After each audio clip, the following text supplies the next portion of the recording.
Welkom bij Kika TV. Vandaag zijn we bij Lidl Theatre. De verbouwing gaat eigenlijk heel voorbeeldig. We waren een beetje bang voor, we zijn 2 weken dicht geweest. We dachten eigenlijk daar niet mee te redden, maar zoals het er nou uitziet gaat het eigenlijk heel erg goed. We hebben daardoor wel alle stoelen weg moeten halen, alles overhoop moeten gooien. En proberen weer alles terug zoveel mogelijk in oorspronkelijke staat te herstellen. Want de stoelen willen we blijven behouden, maar ook de oude vloer willen we graag terugzien. Als je daar in één keer een stuk nieuw vloer ziet, dan is dat niet mooi. Nee, dat kan ik begrijpen. Dus ze hebben dat heel goed gedaan, heel goed verwijderd en nu brengen ze het ook allemaal weer terug in de oorspronkelijke staat. En ook de zaal is een beetje kleiner geworden door de buizen. Er zitten zulke grote toevoerbuizen. Maar ook dat is allemaal perfect weggewerkt.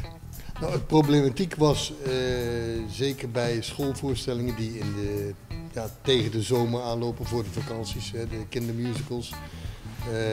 Maar ook in de winter, als je een zachte winter hebt, dat wanneer het een volle zaal is, dan is het zeker op het balkon niet aangenaam meer. Zeker in de zomer is het helemaal niet aangenaam meer. Dan is de CO2-waarde veel te hoog. Dus dat is wat we uitademen, er komt geen verse lucht bij. Ja. En dat verandert nu allemaal wel. We kunnen in een heel kort tijdsbestek warme lucht in de zaal blazen. Dus dan kan de zaal heel snel verwarmd zijn. Voor de bioscoop is dat heel erg belangrijk. Maar ook als we uitverkochte voorstellingen hebben, zodra die CO2-waarde te hoog is, dan gaat die verse lucht binnenblazen. En hoe hoger dat is, hoe meer verse lucht dat we binnenkrijgen. En de vuile lucht die wordt via het balkon wordt weggehaald. Dus dat is een veel aangenamere sfeer om te zitten. Ik vind het heel knap gedaan. In het begin weet je niet wat je kunt verwachten. Maar als je dan ziet eigenlijk met eigen ogen, nou ja, je hebt ook al kunnen meemaken wat het inhoudt.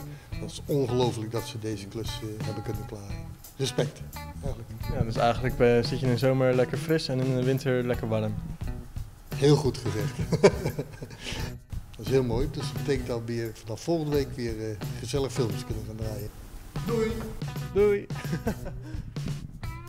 Bedankt voor het kijken. Tot de volgende keer. Doei!